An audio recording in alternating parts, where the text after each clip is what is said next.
Okay, well, Michael, you are known for saying there is no second best, but I just saw a presentation that you gave where in the title you had crypto renaissance. I'm getting the sense that your views on the broader crypto industry are changing, and you mentioned there will be other digital currencies, the tokenization of assets. Can you clarify your views and your forecast on this whole space? Yes, I think if you had asked me before November 5th what's going to happen, I would say in the event of a blue wave, Bitcoin's going to grind up against resistance and continue to grow, despite a not progressive regime, but it's going to continue to grow because it's unstoppable. And I would have said the digital assets industry is going to continue to shrink and continue to decay in the event of a blue wave. So there was a bifurcation, Bitcoin going up 20 or 30% a year and digital assets falling 20% or 30% a year in the event of a blue wave. In the event of a red wave, I would say Bitcoin is going to blast up, not grind up, but blast up. It's going to power up much faster because now you have a pro-Bitcoin president, a pro-Bitcoin Congress, pro-Bitcoin legislation. We'll have pro-Bitcoin banks. We're going to have pro-Bitcoin institutions. We're going to have pro-Bitcoin mining, etc. So I think that Bitcoin goes from that powering up at 20% to blasting up much faster than that. And I think that the digital assets industry goes from decaying 20% now to blasting up and growing, because the digital assets industry, it can't really prosper in the absence of a digital assets framework, which meets 3 criteria. It needs to be ethically sound. It needs to be economically sound, right? And engineeringly sound, technically sound. It needs to be sound technically, physically sound. So a technical, ethical, economic framework in order to build an entire digital assets industry. So there's no enthusiasm for putting that forward in the previous administration. Now there is enthusiasm, and we'll get one. We've got a promise that we will get a digital assets framework. And I think within that framework, there's clearly a lot of value to be created. If you create digital securities, then what that would mean is you could tokenize a share of Apple stock and you could trade it on a digital exchange on Saturday. And you could even tokenize the Apple stock and you could take self-custody of your Apple shares on your iPhone. And if you can have your photos on an iPhone and your books on your iPhone, and if you can have your files on an iPhone, and if you can have your Bitcoin on an iPhone, why can't you have your Apple stock on an iPhone? So I think that a digital securities framework is very compelling. People want to trade on the weekends. They want to trade on the evenings. They want to, what happens right now? There's like one company that can trade Apple stock. What happens when there's 1,500 companies that can trade Apple stock? What happens when 8 billion people or 6 billion people with smartphones? What happens when people with Android phones can custody Apple stock, right? It's not a complicated idea. Is it technically possible? Sure it is, with modern cryptography. That we solved the problem with Bitcoin, right? And modern cryptography has solved the problem. It's just there's no legal, ethical, technical, agreed upon technical protocol to do it. So I think digital securities are very powerful, and you could see first billions, then trillions, tens of trillions of dollars of analog securities become tokenized and become digital. And I don't have an ethical problem with it. For example, I wouldn't recommend that you invest in Apple or Amazon or Facebook or Google over Bitcoin. The truth is, I wouldn't recommend Bitcoin over my own stock. I would recommend it over anybody else's stock. It's Bitcoin, right? I mean, so I wouldn't really recommend any of 50,000 public companies. But I would say the world's a better place if they all tokenize, if they're all digital, right? I mean, it's pretty clear if on Sunday afternoon you have the option to buy, sell, trade, or transfer your stock, you're empowered. And that's good for the world. And that's good for the people. I think if you move to, say, digital currencies, I consider a Tether or a Circle, a stable coin, a digital currency. I think that, that a clear regulatory framework where a corporation can issue them, back them by US dollars or US dollar equivalents like short-term treasury bills. I think if you can do that, that's a good thing for the world. If Tether's going to do it, we should have Tether relocate to the United States, give them a license in the US and let them do it. And I also think, though, you ought to let JP Morgan do it and Goldman Sachs do it. And I think you ought to let Circle do it. I think there should be a competition in the market. And if it turns out that Tether and Circle are better than JP Morgan and Goldman Sachs, then I think Tether and Circle should issue all the digital currency in the world. If you're in the United States, you just want, you don't want $150 billion of currency. You want $15 trillion worth of US digital currency to be circulating. So I think that that's good for the world, good for the dollar, right? Because you said, well, how does Bitcoin deal with 150 other currencies? Or maybe there's 120. Well, the dirty secret is they're all pegged to the dollar, except for the failing ones. There's only two types of currencies in the world. Well, there's three types of currencies in the world, Natalie, if you break it all down. There's currencies that are explicitly pegged to the dollar, right? The DRAM, explicitly pegged to the dollar. The CNY, explicitly pegged to the dollar. Right? There's a lot of those currencies where they so China, they keep it exactly pegged to the dollar. It's just the US dollar. Then there's another set of currencies that quote unquote float, and they do this, plus or minus 5%. They're nominally pegged to the dollar, right? The Swiss franc, the euro, all of these, they're not really floating. They're just enough of a floating to make it interesting, but as soon as they get too strong or too weak, the monetary authorities move to bring them back into parity with the dollar. Nobody really wants them to move. So they're on the dollar standard as well. And then there's a third set of currencies that don't bother to be pegged to the dollar. They would be the Naira, the Venezuelan Bolivar, right? There's whatever they use in Cuba, right?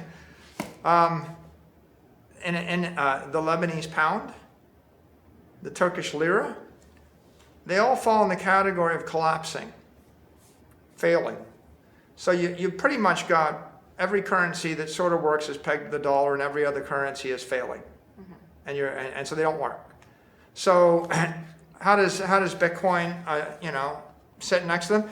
It's not competing with the dollar. What's going to happen is if the U.S. licenses digital currency and we go from 150 billion in stablecoin to 1.5 trillion to 15 trillion, it just means there's going to be a demand for $15 trillion of U.S. sovereign debt that's going to be bought by the digital currency companies, which is why, of course, you would just put them in the U.S., have them audited by, if we dropped the war on crypto, auditors would audit the stablecoin companies. They could do business with the banks. They could relocate to the U.S. They would buy up $10 trillion worth of U.S. sovereign debt, and they would compete with U.S. banks, and may the better company win, and the winners would be the American people, the world, right? Market economics and the future, right? That's the winner. Who's the losers, Natalie? The loser would be every crappy, weak currency in the world, every mismanaged, every regime that's managed less efficiently than the United States. And I know we're oftentimes critical at home, but the truth of the matter is everywhere else is worse. I mean, Sri Lanka is worse. China is worse. Russia is worse. Everywhere in South America, it's worse. Venezuela, you think Cuba, North Korea, Venezuela, Lebanon, war zones, Afghanistan, tell me the country in Africa which has managed better than the U.S. name the one. I give you the entire continent, right? It's kind of difficult to find even one country on earth. You're like, oh, I think the Singaporeans do a good job. Okay, you might find a city-state, one little city that sort of on some dimension is doing as well or better. But for the most part, there's 8 billion people on the planet, and there's 7.7 billion people that live in a place which is less, that's managed much less intelligently than the United States. So the losers are the authoritarians and the authorities that wish to impose a fiat currency on the 7.7 billion people that is more inflationary than the dollar. And while they're doing it, they will impose a fiat capital asset on the same 7 billion people. So, we say, well, everybody should just use Bitcoin. Well, they should use Bitcoin, but the truth of the matter is, if you were an operating business in Argentina for the past 20 years, and you had 100 million pesos, if you had been able to swap it for $100 million on a digital currency network, you would still be rich. And if you had been stuck in the peso, you would have been devalued 1,000 to 1, and you would be impoverished. And if you had bought Bitcoin, well, yeah, you would be like the richest person in the world, right? I mean, if you had bought $100 million of Bitcoin 20 years ago, I mean, you couldn't, but 10 years ago, yeah, you would be richer than Elon Musk. But the point is, and this is what I learned in my life, don't let the perfect be the enemy of the good.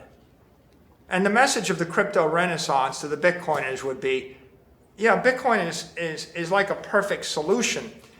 But the Argentinians didn't need the perfect solution. If they'd all picked the perfect solution, they'd be richer than Elon Musk and Bernard Arnault and Jeff Bezos right now. They didn't need that. They just needed a solution that was better than an awful one.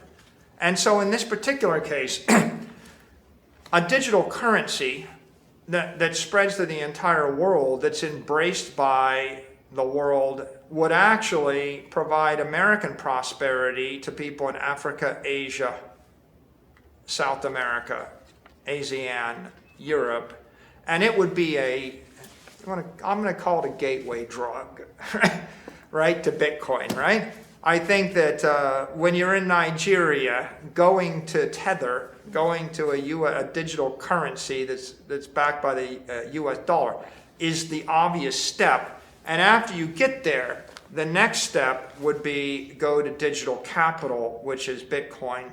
And so Bitcoin it's not really competing with the currencies. The US dollar is going to actually replace the weak, defective, toxic currencies.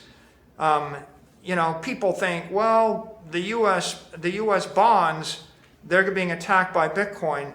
Well, let me turn it around. If we release digital currency, the digital currency is going to go to everywhere in the world, and U.S. bonds are going to capitalize all those other countries. And I wouldn't choose U.S. bonds to capitalize MicroStrategy, but if you were operating a business in Afghanistan or Lebanon or Argentina or Nigeria and you capitalize on U.S. bonds, you would be rich. And so don't let the perfect be the enemy of the good. I think digital currency is going to spread American values and spread Bitcoin values, eventually. And it's a good thing, and it ought to be headquartered in America. And so that's number two. I got digital securities, digital currency. And the last observation is just, the world's better if we had digital tokens. If there's an ethically sound, economically sound, technically sound way to issue them. There's nothing wrong with Joe Rogan issuing Rogan token or Katy Perry issuing Katy Perry coin if it was fair and equitable. If he didn't lie, cheat, and steal, right? And if there's some utility, if you give someone digital utility, or if you just take the idea of, if I run a $5 million a year business, how do I sell securities to the public to raise $3 million? If the SEC makes you spend $50 million on lawyers and accountants in order to protect people that want to put $2 million at risk, it's like you can't buy a $50 million insurance policy to take a $2 million risk. And so what we need is a digital regime where I can do things a million times faster, a million times cheaper. And if I can do it a million times faster and cheaper, then I can deliver the promise of either digital securities or digital tokens to 400 million businesses instead of 4,000. And so, yeah, I do think after the red wave, there's a crypto renaissance that's coming, and I think the crypto renaissance is going to spark massive capital formation, and we're going to not have, there's 4,000 public companies, and there's like 40 everybody talks about. I mean, how many of the Russell 2000 do you trade? It's like I turn on CNBC, and it's like NVIDIA, Apple, Meta, NVIDIA, Tesla, NVIDIA, Apple, Meta, Microsoft. And it's like, well, what about the other 99.9%? And so what you realize is we have an antiquated oligopoly. We have an antiquated structure based on 20th century ideas. It's time for us to move into the 21st century. It's time for us to do things smarter, faster, stronger. It's time for us to serve the 8 billion people that are trying to make a life for themselves through the 400 million companies. And we should hold out the promise of technology. And the government's role, it isn't to tell you no. It isn't to sue you when you try to do something aspirational. The government's role is to provide an ethically sound, technically sound, economically sound way out of poverty. I mean, it could be as simple as, here are the asset classes. Don't lie, cheat, or steal, and you'll be fine. If you lie, cheat, or steal, we'll sue you. And if you actually want to be fair and equitable and just, fill out this form, give people this information, publish this, and then go take your risk. And if someone wants to take the risk with you, fine, let them do it. And sure, 99% of these ideas will fail in the market, but 1% will succeed, and the 1% that succeed will be SpaceX or Tesla or Apple or Edison Electric or Ford Motor Company or Standard Oil. And that's how we're going to power the civilization forward.